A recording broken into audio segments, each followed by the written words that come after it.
Hi. So I went fishing this morning at Walden Pond. I started maybe around 10 when I got there, and it was about 57 degrees, and it warmed up till 63 degrees today. It was mostly cloudy, but the sun kind of shone through, and a lot of the pond was still frozen with ice. It was really thin ice, but it's kind of annoying to fish when there's ice out there. Um, so I kind of fished at my usual spot where there was some ice, but not all the way through.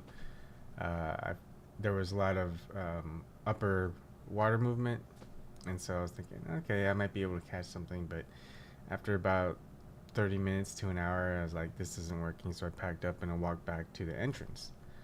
The um, the reason why was I was watching um, videos of with Creighton. I'm sorry if I get that name wrong. Um, so Cliff, he does some good videos. He started about a year ago, and mostly it's fly fishing, but it still, talks a lot about understanding trout and things like that. So I started thinking, okay, ice is melting. It's warmer. It's been like that for 2 days. The trout are properly acclimated. So what could they be eating, and what can I do to change things up? And so I kind of was thinking, all right, so the entrance is a good spot typically for um, panfish and yellow perch, because I know when I snorkel there during the summer, because in the summer they make it a public beach access area, and so I snorkel kind of past the boundaries, and I can see where the vegetation is. I can see a lot of big rock structures, so I know the types of fish that would just kind of hang out there. Um, Fly fishing, or not fly fishing, ice fishing, I use a fish finder so I can actually see the depth and any vegetation and how high up they can get, and if there's any fish during the cold winter days of where they're just kind of hanging out. Anyway, so I go up to the front and cast about 30 feet out there, and I catch my limit within like 45 minutes. So the first 15 minutes I caught 2 rainbow trout, and then 15 minutes later I caught my third. And then my fishing buddy Vil, he ended up coming to the entrance as I was leaving, and he didn't catch anything yet, so I fished with him. He caught 2 within 15 minutes, and then we're just waiting on one of us to catch the last one, so he can catch his limit. I'm gonna play the video, and I'll stop in between just to kind of show you the setup.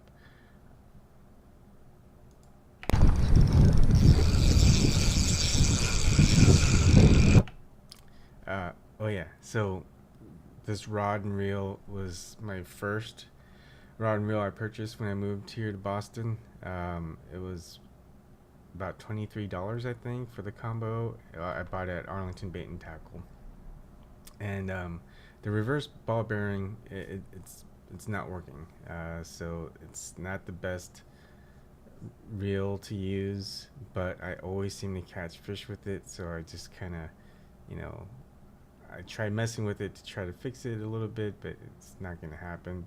I might have to replace the reel, but I just kind of I don't want to jinx it. I don't really believe in luck, I just believe in bad luck. Okay.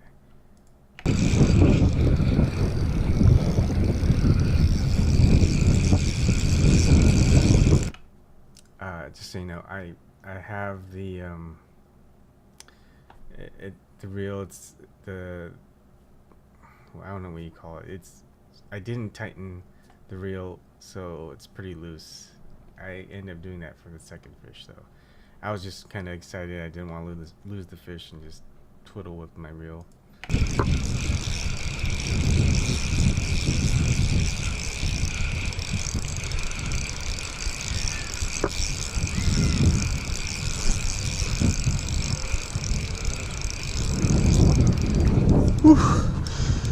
Rainbow.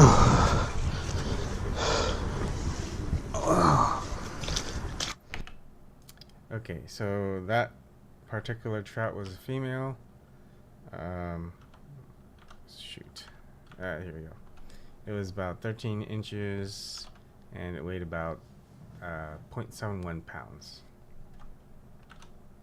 Now, the setup that I use is a typical Carolina rig.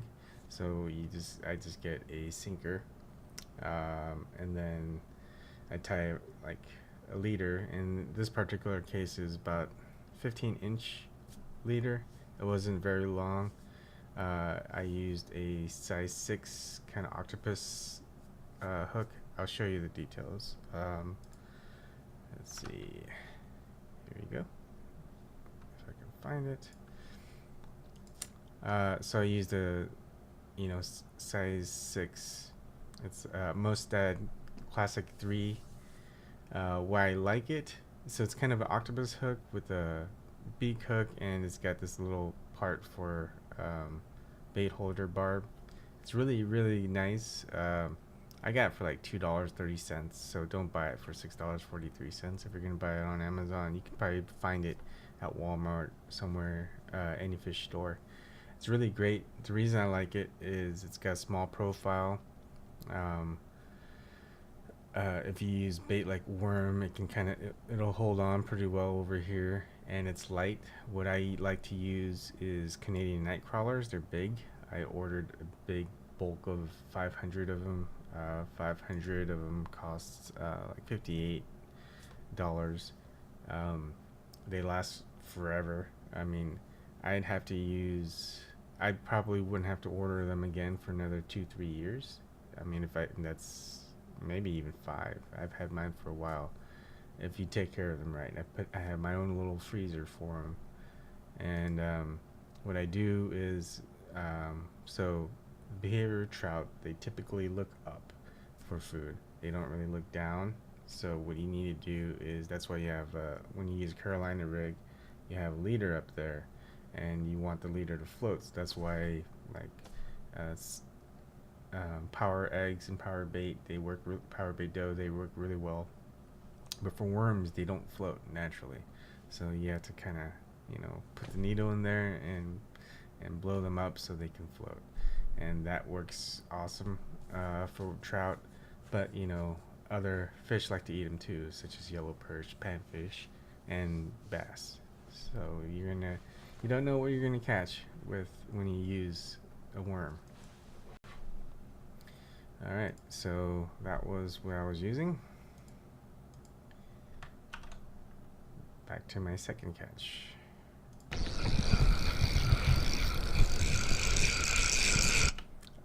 Again, this is my lucky rod and reel. I have a very expensive and nice ugly stick with a Penn battle reel. But I always catch the fish with this rod and reel.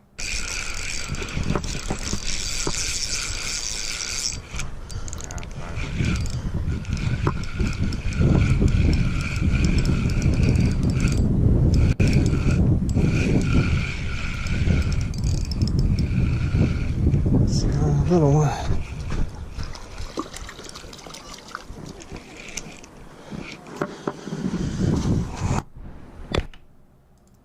All right, so that one was about a foot. Well, you can't see. I'm blocking it off. But it was only like 0.63. It was a smaller fish than the first catch.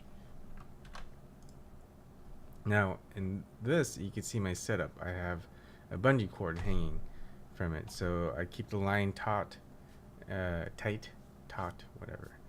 And when a fish bites onto it, depending on where I want to set the hook, if I see it pulling just a little bit, or if you see the rod bending, I can hook it on the cheek.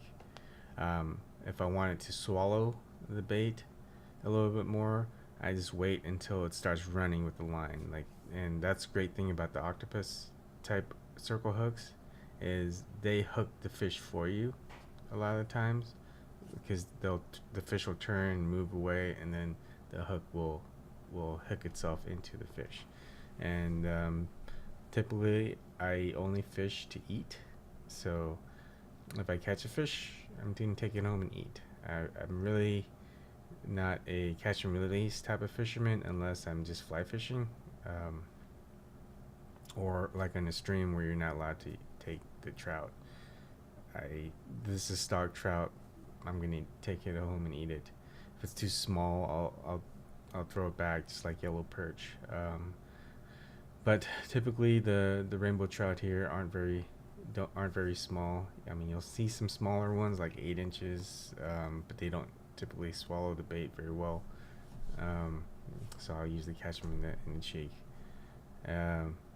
When I'm ice fishing, jigging, of course, I'm not gonna let them swallow it. I'm just gonna catch them in the cheek. Anyways, that's that. You'll see me play with the bungee cord when I know I've caught fish. Let's get some bites. So if I wanted to right then and there, and I set the hook myself, I would have probably gotten in the cheek. But where I'm catching them now is probably in the inner throat area, just outside the cheek. So they really can't spit it out. So when you do this, you're pretty much killing the fish, but you know, if you're going to take it home and eat it, make sure you're always going to get the fish in.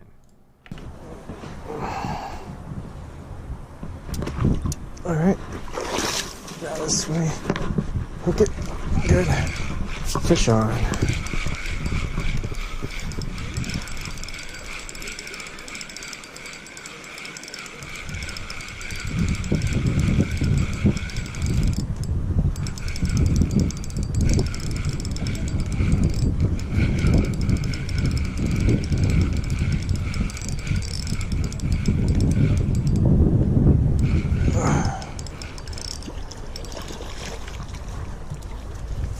This was a very pretty colored one. Okay, so that one was this one. It was about 13 inches, and you could tell by the brightly colored outside, orangey color, not the typical pink like this one or the red. That's usually a sign it's a male. It's not always the case because sometimes the females can be that color, but typically you'll see males changing their colors more often. I think it's to attract females to mate with in their fish mating ways. And then it weighed 0.77 pounds. I can't see it. Another great way to tell a fish, a rainbow trout, or typically any type of trout, their sex or their gender, is looking at their mouths. So typically the males will have a lower jaw that kind of juts out further than the upper one, as you can see here, and they also have a cleft. So it's kind of like a little bend in the very tip of their mouth, especially the bottom one. Sometimes the top part of their mouths will cleft too, but that's how you can tell the difference between a male and female. Let's see if you can compare it with this. You can see that's a female, and it doesn't have a cleft, and the lower jaw isn't very long. And you can see this one, also a female, doesn't have a cleft. The bottom of the mouth isn't longer than the top. So this is now my fishing buddy Bill. This is actually the first time fishing with him. We met like a month ago, trying to fish through the ice at Walden Pond, and we said, yeah, he fishes, I fish. I fish with a lot of other people around. Like when I went ice fishing, I fished with gosh, I can't remember his name right now. But we'll just text each other saying, hey, I'm fishing at Walden Pond, etc., etc. And so you just kind of meet other fishermen and you just start fishing. It's pretty cool. So I'm done. I caught my limit, which is 3 in Massachusetts, and I was heading home. I didn't know he was at the pond. He actually had like binoculars and he saw me because he was texting where I was at, but I don't think he knew. Reception is also pretty bad. Anyways, he came. He like I was done fishing. First 15 minutes I caught 2 trout, and then the third trout took another 15 minutes. For Vil, when he came, he caught 2 in 15 minutes, and then we were fishing for the third team fishing, so he could get his limit.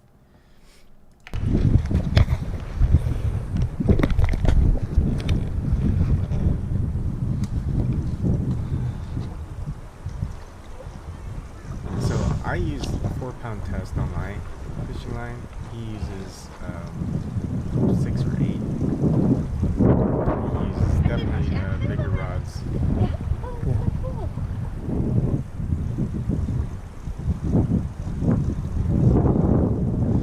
The way it pulled, it looked like it was decent size.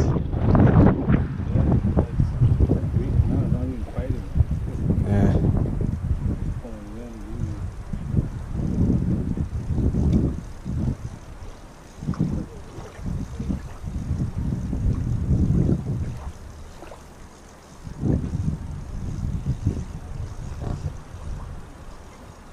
Oh, that's a pretty good one.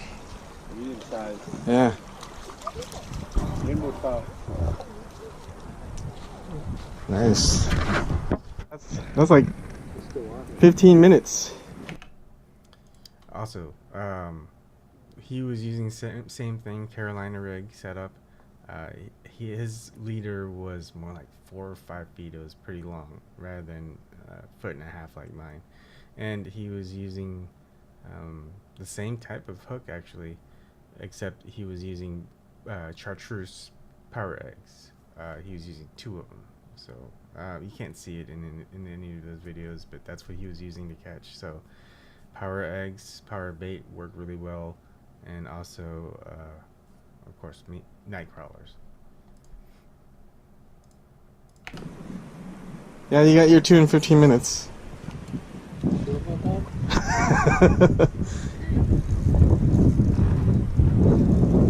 Yeah, the way it was pulling.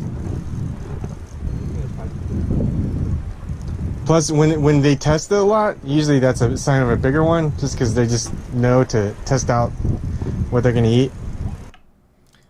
I wasn't very, I'm not very articulate sometimes. I mumble a lot. What I was trying to say is sometimes the bigger the fish, bigger trout, they kind of learn a little bit more. So if you got your bait right here and this is the fish, they might like taste it and then they'll let it go.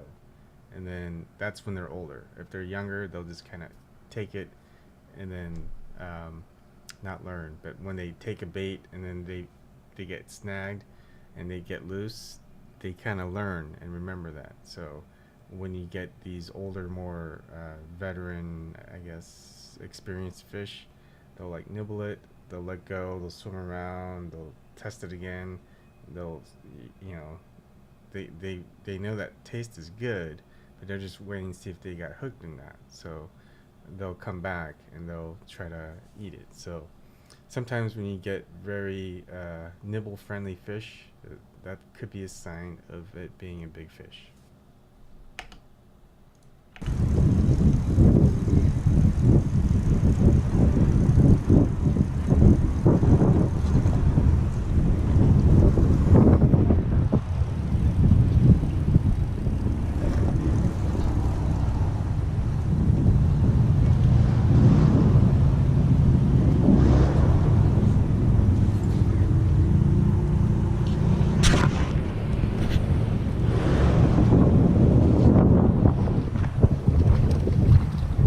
Nice one.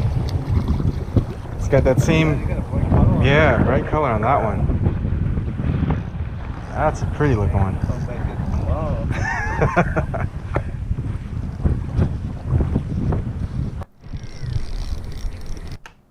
Alright, so we're trying to finish for him catching his limit. I only had 1 rod out there, he had 2. And so I finally catch this, my 4th one, and this gave it to him. Oh, And I actually caught with my ugly stick rod, not my crazy POS lucky rod.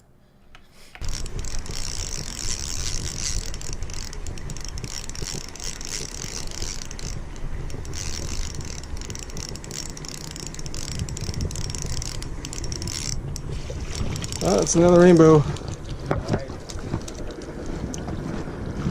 You want this one? Oh,